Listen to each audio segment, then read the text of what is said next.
Hello everyone, share করতে চলেছি নতুন একটা ব্লগ। তো আমি আর মা বাজারে গেছিলাম বোনের জন্যে অক্ষয় তৃতীয়া উপলক্ষে একটা কুর্তি নেওয়ার ছিল। তো এই সবুজ কালারের কুর্তিটা নিয়েছিলাম। তারপরে চলে গেছিলাম দশকর্মার দোকানে। ঠাকুরের জন্য কিছু জিনিস নেওয়ার ছিল, ফল বাজার করলাম। তারপরে মা কিছু সবজি বাজার করলো। তারপরে আইব্রো করে বাড়ি চলে আসি। আর এই জেলোসিল নামক অ্যান্টাসিডটা খুবই ভালো। তারপরে যে দোকান থেকে কুর্তি কিনেছিলাম ওই দোকান থেকে অক্ষয় তৃতীয়া উপলক্ষে এই লাড্ডুগুলো দিয়েছিল। তারপরে ডিনার করে শুয়ে পড়ি। এটা হচ্ছে পরের দিনকার ভিডিও।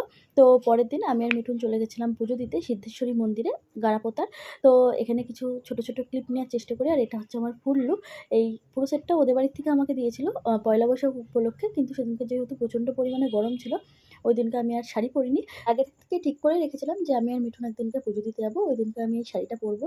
তারপরে একটা দোকানে ঢুকে আমরা এই ছেঁড়া পাওয়াটা খেয়ে নিই। তারপরে আমি ওদের বাড়ি গেছিলাম। তো ওদের বাড়ির থেকে যে আর কোনো ভিডিও ক্লিপ নিইনি, যেহেতু একটু লজ্জা লজ্জা লাগছিলো। তো তারপরে আমি বাড়ি চলে আসি। আজকের ভিডিওটা এইটুকু।